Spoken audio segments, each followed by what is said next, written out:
नमस्कार दोस्तों, मैं हूं आपका दोस्त चेतन भोला और आप देख रहे हैं भोला मैकटेक। आज की इस वीडियो में हम जो डिस्कस करेंगे वो होगा मोस्ट इंपॉर्टेंट टॉपिक, जिसके लिए मेरे को बहुत ज़्यादा रिक्वेस्ट आई थी। तो इसलिए मैंने सोचा क्यों ना इसके ऊपर वीडियो बना दीजिए कि गाड़ी में कौन कौन से सेंसर लगे होते हैं।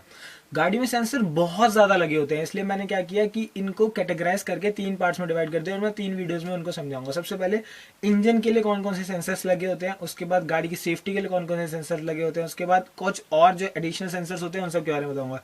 तो सबसे पहले आज की इस वीडियो में बात करते हैं कि इंजन के लिए कौन कौन से सेंसर जरूरी होते हैं। तो इसमें बहुत सारे सेंसर्स की मैंने लिस्ट बनाई है, उन सब के बारे में थोड़ी थोड़ी ब्रीफ हिंट दूंगा और उनके कुछ सेंसर्स के बारे में डिटेल्ड भी वीडियोस बना चुका हूं। तो उनकी वीडियोस का लिंक आपको डिस्क्रिप्शन में मिल जाएगा, तो प्लीज उनको भी देख लीजिएगा। अगर आपको लगता है इस वीडियो को अपने दोस्तों के साथ शेयर करना चाहिए तो दोस्तों के साथ अभी के भी शेयर कर दीजिए। चैनल को सब्सक्राइब नहीं किया तो चैनल को अभी के भी सब्सक्राइब भी कर दीजिएगा।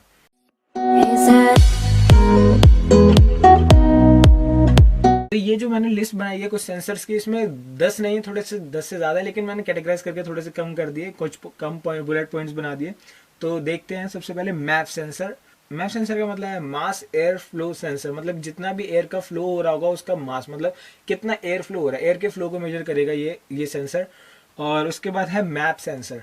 मैप मतलब manifold absolute pressure sensor, manifold के अंदर कितना प्रेशर है उसको मॉनिटर करेगा। अब इन दोनों की जरूरत क्या होती है कि जैसी एयर एंटर करती है तो एयर का अगर मेरे को पता चल जाए कि कितनी एयर एंटर कर रही है, क्योंकि एयर के साथ साथ मेरे को फ्यूल का मिक्सचर भी भेजना है, तो क्योंकि एयर का और फ्यूल का मिक्सचर बनाना है अंदर, तो इसके एक कांस्टेंट प्रोपोर्शन रहे, इसलिए क्या करते हैं कि जितना एयर जाए उसी के कुछ प्रोपोर्शन के अंदर मेरा फ्यूल भी जाए। तो इसलिए कुछ जितना एयर का अमाउंट होगा उतना ही उसी अमाउंट पर डिपेंड करेगा कि फ्यूल का अमाउंट कितना हो। तो इसलिए एयर के फ्लो को मेजर कर लिया कि एयर का फ्लो इतना है तो इतना अमाउंट ऑफ एयर अंदर गया, तो इस हिसाब से मेरे को फ्यूल को इतना भेजना है। तो क्या करते हैं, इधर से सिग्नल लेके ईसीयू में भेजता है और ईसीयू सिग्नल भेजता है इंजेक्टर को, इंजेक्टर उतना ही फ्यूल जितना जरूरी है प्रोशन को बनाने के लिए, एक रेशियो एयर फ्यूल मिक्सचर का रेशियो बनाने के लिए उतना ही फ्यूल वो एंटर करा देता है अंदर। अगर अगली बात करें तो थ्रॉटल पोजीशन सेंसर। अब जैसे आप एक्सीलरेटर दबाते हैं तो थ्रॉटल वॉल चेंज होता है, उसकी पोजीशन चेंज होती है। तो थ्रॉटल वॉल की जैसी पोजीशन चेंज होगी वो इसी को सिग्नल सेंड करेगा कि इतनी पोजीशन, इस पोजीशन पे है, कुछ एक एंगल बताएगा कि इस एंगल पे है, उस हिसाब से इसी मेजर करेगा कि इस एंगल पे मेरा कितना फ्यूल अंदर जाना चाहिए।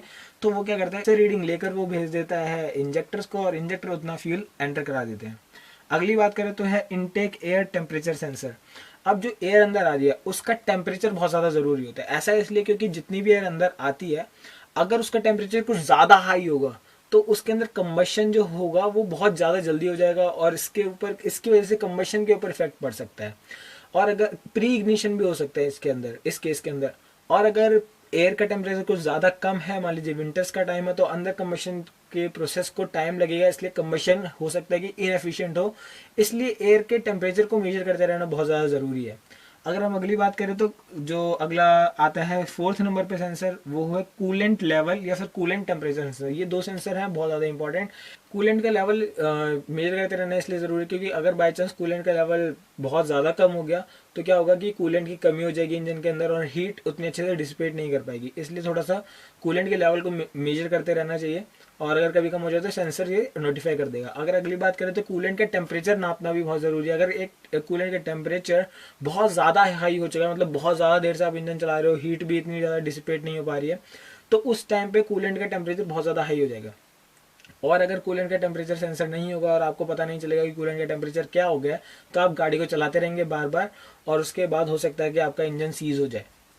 तो इसलिए कूलेंट का टेम्परेचर नापना भी बहुत ज़्यादा जरूरी है। अगली बात करें अगले 5th नंबर के सेंसर की, तो वह कैमशाफ्ट और क्रैंकशाफ्ट पोजीशन सेंसर।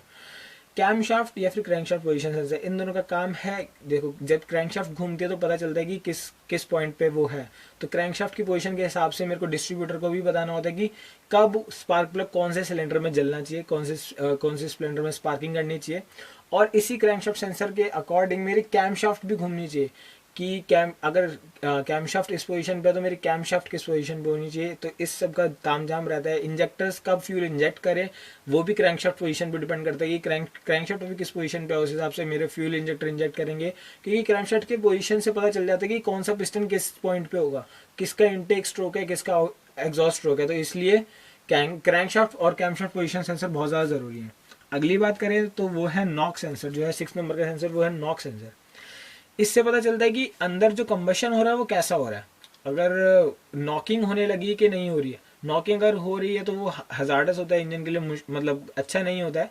तो इसलिए क्या होता है, नॉक सेंसर नॉकिंग को सेंस कर लेता है। अक्सर जो पीजो इलेक्ट्रिक के होते हैं तो क्या होता है, जैसे ही नॉक होता है तो इसके अंदर कुछ वोल्टेज जनरेट होती है, तो वोल्टेज जो जनरेट होती है उसके अकॉर्डिंग पता चल जाता है कैसा नॉक हुआ है। अगर नॉक ज़्यादा हुआ है तो इसका मतलब फ्यूल का जो एयर फ्यूल मिक्सचर जो कम्बशन हो रहा है वो अच्छे से नहीं हो रहा है, तो इसलिए नॉकिंग के लिए नॉक सेंसर। अगली बात करते हैं O2 सेंसर।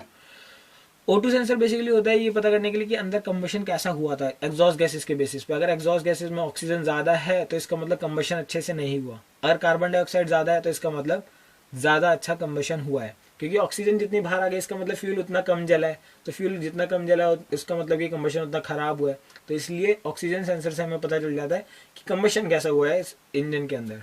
अगर हम बात करें अगले सेंसर की, वो है EGR pressure and valve sensor.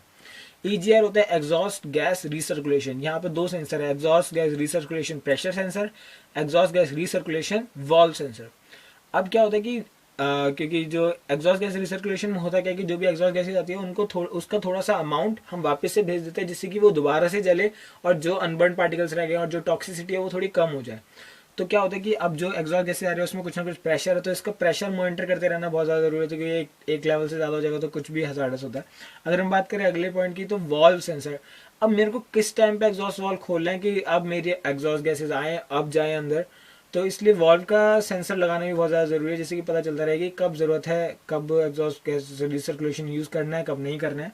अगर अगली बात करें जो 9th नंबर का सेंसर है वो है ट्रांसमिशन शिफ्ट सेंसर। आप गियर लगाते हैं, first gear, second gear, third gear, उसकी जो नॉलेज रहे उसके लिए जो सेंसर लगता है कि कौन सा गियर लगाया है, तो उसके लिए लगाया जाता है ट्रांसमिशन शिफ्ट सेंसर। अगर अगली बात करें तो transmission temperature sensor. Transmission temperature sensor क्या करते हैं, क्योंकि ट्रांसमिशन के अंदर बहुत सारे गियर्स हैं, वो सब एक दूसरे मैश होते रहते हैं, एक दूसरे के साथ घिसते रहते हैं, तो जितने घिसते हैं उतना टेम्परेचर बढ़ता चला जाता है। तो टेम्परेचर ज़्यादा ना हो जाए, एक लिमिट से ज़्यादा ना हो जाए, इसलिए टेम्परेचर सेंसर लगा दिया जाता है इसके अंदर, जिससे कि जैसे टेम्परेचर एक लिमिट से ज़्यादा है आप गाड़ी को आराम करें और थोड़ा सा हीट को डिसिपेट होने दें उसकी। उम्मीद करता हूँ आपको ये 10 सेंसर के बारे में थोड़ा ब्रीफ नॉलेज मिल गई होगी। अगर आपको वीडियो समझ में आई और बहुत अच्छी लगी तो प्लीज़ इस वीडियो को लाइक कर दीजिए। इस वीडियो को अपने दोस्तों के साथ शेयर जरूर करना, जिससे कि उनको ये पता चले ऐसे कौन से 10 मेन इंपॉर्टेंट सेंसर जो इंजन के लिए बहुत ज़्यादा ज़रूरी है। अगर आपको वीडियो पसंद आई तो लाइक कीजिए, चैनल को सब्सक्राइब नहीं किया तो चैनल को सब्सक्राइब कर दीजिए। अगर आपको कोई सवाल है, कोई सुझाव है तो कमेंट सेक्शन में पूछ लीजिए, मैं जल्दी जल्दी उनका रिप्लाई देने की कोशिश करूंगा। धन्यवाद दोस्तों मेरी वीडियोस को देखने के लिए। मेरी वीडियोस को देखते रहिए, चैनल को सब्सक्राइब कर दीजिए, कमेंट कर दीजिए, बस इतना ही तो चाहिए।